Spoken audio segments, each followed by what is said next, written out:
नमस्कार, आप सभी का स्वागत है पी न्यूज में। मैं हूं आपके साथ ज्योति यादव। तो बुलेटिन की शुरुआत करेंगे इस वक्त की बड़ी खबर के साथ। मणिपुर में जारी हिंसा के बीच मुख्यमंत्री एएन बीरेन सिंह शुक्रवार को इस्तीफा देने वाले थे। हालांकि लोगों का उनकी सरकार के प्रति समर्थन देख उन्होंने अपना फैसला वापस ले लिया था। मुख्यमंत्री ने शनिवार को 1 जुलाई को बताया कि उन्होंने क्यों इस्तीफा देने का मन बताया था और राज्य में हिंसा के पीछे किसका हाथ हो सकता है।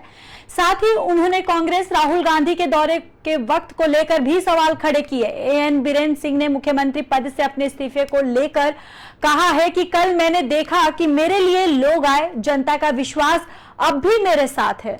मैं लोगों का आभारी हूं, मणिपुर के लोगों के लिए मैं काम करता रहूंगा। उन्होंने आगे कहा कि इस सब के बीच मैंने राज्य में कुछ स्थानों पर पीएम मोदी और अमित शाह के पुतले जलाए जाते देखे। वहीं बीजेपी कार्यालय पर हमले की कोशिशें देखी और मुझे संदेह था कि क्या हमने लोगों का विश्वास खो दिया है, जिस कारण मैंने मुख्यमंत्री पद से इस्तीफे का फैसला लिया है। लेकिन फिर मुझे एहसास हुआ कि जनता विश्वास अब भी मेरे साथ है और मैं जो सोच रहा था वैसा नहीं है। कांग्रेस नेता राहुल गांधी के मणिपुर दौरे पर सीएम ने कई सवाल उठाए। तो आपको बताते चले कि राहुल के दौरे के बीच मणिपुर में अब सियासत गर्मा गई है। दरअसल मणिपुर के सीएम एएन बीरेन ने अपने इस्तीफे को वो देने वाले थे। उन्होंने कहा कि लोगों का विश्वास अभी भी उनके साथ है। साथ ही साथ बताते चले कि मुख्यमंत्री ने शनिवार 1 जुलाई को बताया था कि उन्होंने क्यों इस्तीफा देने का मन बनाया था और राज्य में हिंसा के पीछे किसका हाथ हो सकता है। साथ ही उन्होंने कांग्रेस राहुल गांधी के दौरे के वक्त को लेकर भी सवाल खड़े किए हैं। एएन बीरेन सिंह ने मुख्यमंत्री पद से अपने इस्तीफे को लेकर कहा कि कल मैंने देखा कि मेरे लिए लोग आए, जनता का विश्वास अब भी मेरे साथ है। मैं लोगों का आभारी हूं, मणिपुर के लोगों के लिए मैं काम करता रहूंगा। उन्होंने आगे कहा कि इस सब के बीच मैंने राज्य में कुछ स्थानों पर पीएम मोदी और अमित शाह के पुतले जलाए जाते भी देखे हैं। वहीं बीजेपी कार्यालय पर हमले की कोशिशें देखी और मुझे संदेह था कि क्या हमने लोगों का विश्वास खो दिया है, जिस कारण मैंने मुख्यमंत्री पद से इस्तीफे का फैसला लिया। लेकिन फिर मुझे एहसास हुआ कि जनता का विश्वास अब भी मेरे साथ है।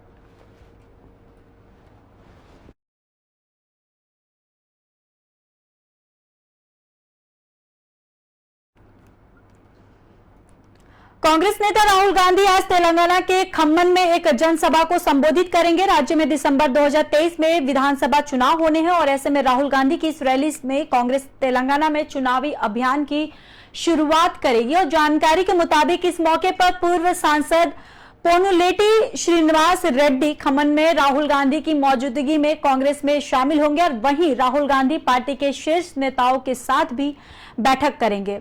आंध्र प्रदेश में कांग्रेस के प्रदेश अध्यक्ष रेवंत रेड्डी ने कहा है कि राहुल गांधी की इस रैली से पार्टी को राज्य में गति मिलेगी। साथ ही साथ पार्टी कार्यकर्ता मुख्यमंत्री केसीआर के नेतृत्व वाले बीआरएस सरकार के लड़ने के लिए एकजुट है। अगर पार्टी खम्मम क्षेत्र में 10 सीटें जीतेगी तो वह सत्ता विरोधी लहर और पोडू भूमि वितरण विवाद के चलते राज्य में बढ़त हासिल करेगी। उधर राहुल गांधी की भारत जोड़ो यात्रा से प्रेरणा लेते हुए कांग्रेस नेता भट्टी विक्रमार्क ने बीआरएस सरकार की असलियत लोगों तक पहुंचाने का पैदल यात्रा निकाली है। ये यात्रा रविवार को खत्म हो रही है। कांग्रेस का आरोप है कि सत्ताधारी पार्टी रैली को फ्लॉप साबित करने की कोशिश कर रही है। रेवंत रेड्डी ने कहा कि पार्टी ने राज्य भर से लोगों को खम्मम लाने के लिए तेलंगाना राज्य सड़क परिवहन निगम की 1500 बसें किराए पर लेने के लिए 2 करोड़ रुपए का भुगतान किया था, लेकिन हम बसों की व्यवस्था नहीं कर रहे हैं। तो तेलंगाना के खम्मम में आज राहुल गांधी जनसभा को संबोधित करेंगे।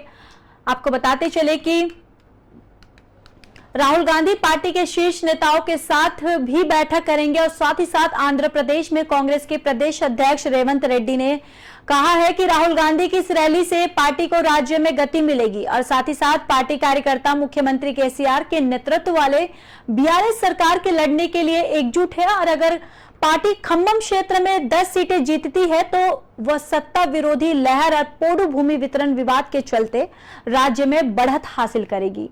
उधर राहुल गांधी की भारत जोड़ो यात्रा से प्रेरणा लेते हुए कांग्रेस नेता भट्टी विक्रमार्क ने बीआरएस सरकार की असलियत लोगों तक पहुंचाने का पैदल मार्च निकाला है और साथ ही साथ यात्रा रविवार को खत्म हो रही है। दरअसल कांग्रेस का आरोप है कि सत्ताधारी पार्टी रैली को फ्लॉप साबित करने की कोशिश कर रही है।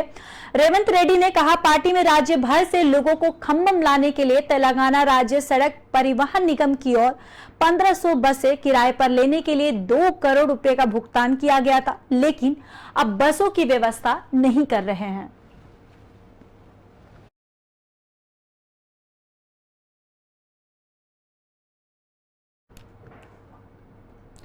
1 जुलाई से शुरू हुई अमरनाथ यात्रा के श्रद्धालुओं के साथ धोखाधड़ी करने वाले 3 लोगों को पुलिस ने गिरफ्तार किया है। पुलिस ने बताया कि तीनों आरोपी जम्मू कश्मीर से यात्रा की नकली रजिस्ट्रेशन स्लिप बनाने और बेचने का काम कर रहे थे। इनमें से मुख्य आरोपी दल का रहने वाला था जो नकली परमिट बनाता था।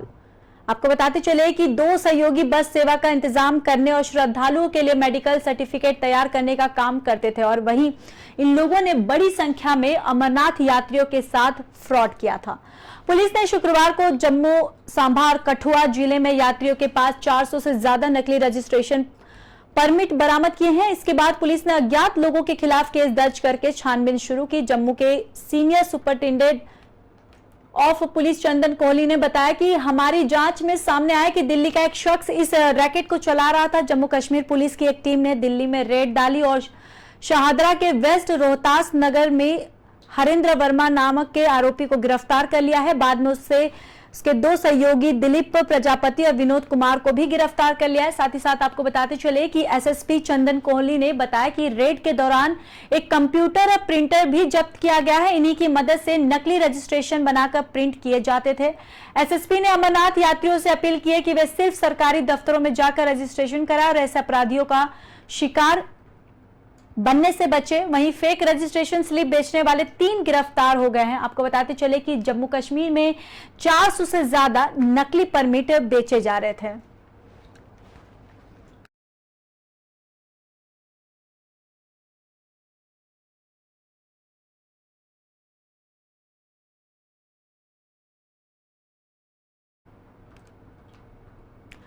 वही अब चलिए बात कर लेते हैं मौसम की, जहां पर आईएमडी ने इस हफ्ते लगभग सभी राज्यों में बारिश का अलर्ट जारी कर दिया है। मौसम विभाग के मुताबिक अगले 24 घंटे में बिहार समेत 12 राज्यों में भारी बारिश का अनुमान है। और वहीं राज्य की बात करें तो गुजरात में पिछले 30 घंटों से भारी बारिश के चलते 10 लोगों की मौत हो चुकी है। जूनागढ़, कच्छ, जामनगर और नवसारी बारिश से बुरी तरह प्रभावित हुए हैं। यहाँ एसडीआरएफ और एयरफोर्स को रेस्क्यू और रिलीफ ऑपरेशन ने बताया गया कि हिमाचल में पिछले 1 हफ्ते में 24 लोगों की मौत हुई थी। दिल्ली में एक ऑटो चालक की ड्रेनेज में गिरने से मौत हो गई है। यानी इन 3 राज्यों में 35 लोगों की मौत हो चुकी है अब तक। वहीं बिहार में रोहतास के इंद्रपुरी के पास सोन नदी के कटार लालू घाट पर पिछले 40 घंटों से 26 ट्रक फंसे हुए थे। राजस्थान में जून में सामान्य से 3 गुना ज्यादा यानी 145.9 mm बारिश हुई है। राज्य में अमूमन जून में 50.7 mm बारिश हुई है।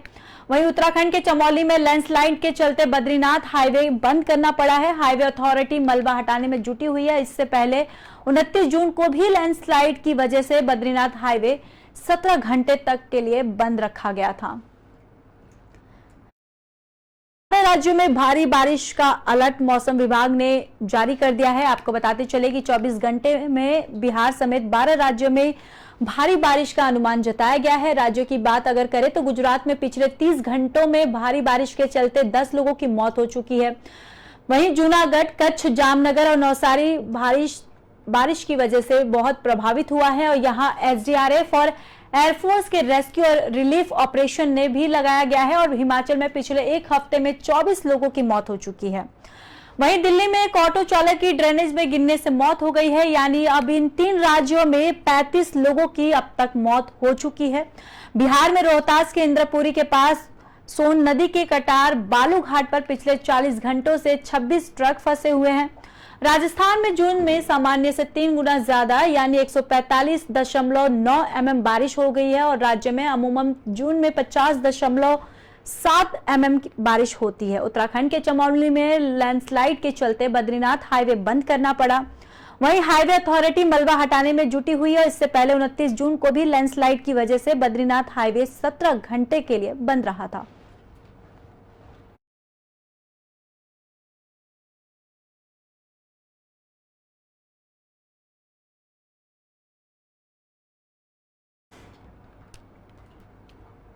तो वहीं ट्विटर के मालिक एलन मस्क ने शनिवार को ट्विटर पोस्ट पढ़ने की सीमा तय कर दी है। मस्क ने कहा कि वेबसाइट यूजर अब एक दिन में सिर्फ 10,000 पोस्ट पढ़ सकेंगे।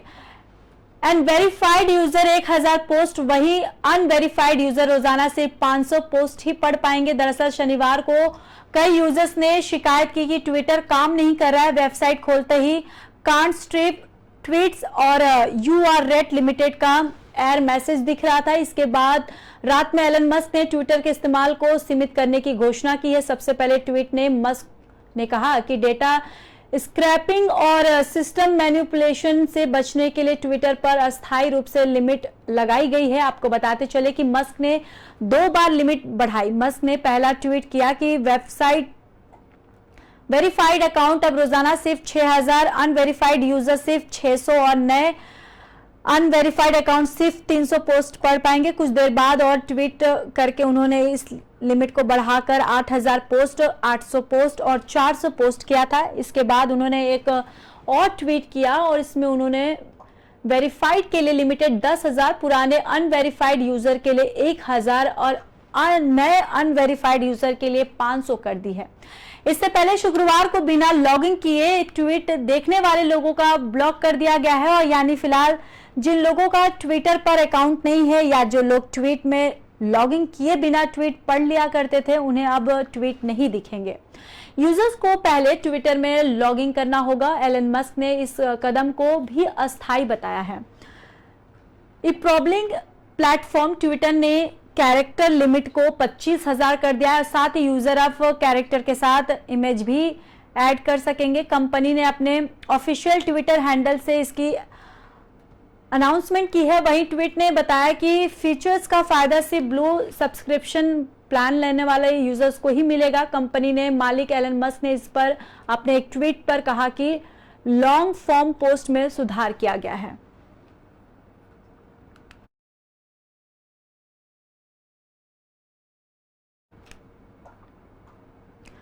महाराष्ट्र में पिछले साल दिसंबर में बने समृद्ध एक्सप्रेसवे पर अभी तक 88 लोगों की जान जा चुकी है, और इसमें शनिवार को एक निजी बस के डिवाइडर से टकरा जाने के बाद उसमें आग लगने से 25 यात्रियों की मौत का आंकड़ा भी शामिल है। वहीं अधिकारियों ने बताया कि पिछले साल दिसंबर में इस एक्सप्रेसवे को आशंकित रूप से खोला गया था, और महाराष्ट्र में राजमार्ग पुलिस के एक अधिकारी ने हादसों के पीछे एक कारण बताया कि उन्होंने कहा कि 6 लेन चौड़े इस एक्सप्रेसवे पर होने वाले हादसों के कारणों में एक कारण सड़क समाहन भी है।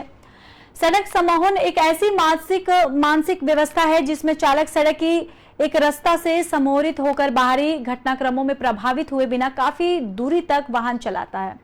अगर सरल भाषा में समझे तो सड़क सम्मोहन यानी अच्छी सड़क देखकर ध्यान खो देना।